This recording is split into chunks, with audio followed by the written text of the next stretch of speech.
Hi friends, is sorry cinema bus அப்டேட்டில் ஒரு லேட்டஸ்டான ஒரு அப்டேட்டோடு வந்திருக்குங்க.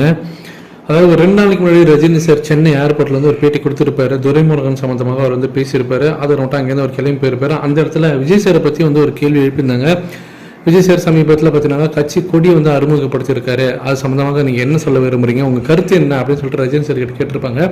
இப்போ ரஜினி சார் சொல்லிருப்பாரு, கட்சி கொடியை அறிமுகப்படுத்திய விஜய்க்கு என்னுடைய வாழ்த்துக்கள் அப்படின்ற மாதிரி அவர் சொல்லிருப்பாரு. ஸோ அந்த கட்சியின் தலைவரின் அந்த இதுபடி பார்க்கும்போது விஜய் சாருக்கு வந்து பார்த்தீங்கன்னா அவர் வந்து வாழ்த்துக்கள் தெரிவிச்சிருக்காரு. அவர் சொல்லிட்டு அது கிளம்பி போயிட்டார்.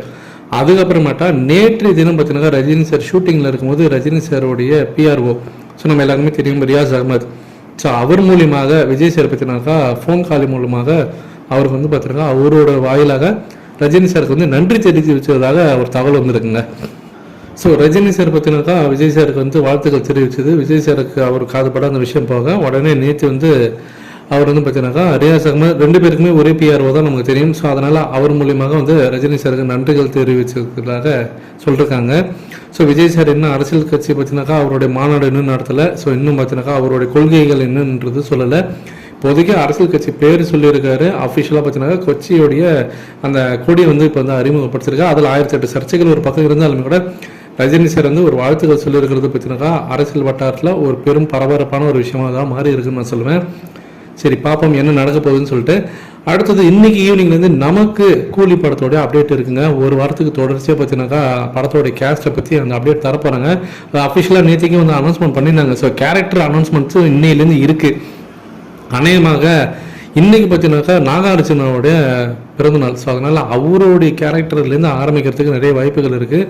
ஆனால் ஒரு சில தகவல் என்ன சொல்கிறாங்கன்னா சின்ன கேரக்டர்லேருந்து பெருசாக போவாங்க அப்படின்ற மாதிரி சொல்கிறாங்க. அப்படி பார்த்தாக்கா ஸ்ருதிஹாசன் அப்படி இல்லைன்னா சத்யராஜோடைய பேர் கூட வரத்துக்கு வாய்ப்புகள் இருக்குது.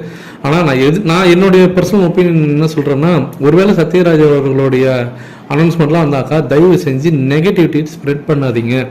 சில பேருக்கு வந்து சத்யராஜை பிடிக்காது தலைவர் ஃபேன்ஸுக்கு. ஸோ அதுக்காக வந்து அங்கே போயிட்டு வந்து கமெண்ட் செக்ஷனில் போயிட்டு இவர் வேண்டாம், இவர் படத்தில் தூக்குங்க அப்படின்லாம் பேசாதீங்க.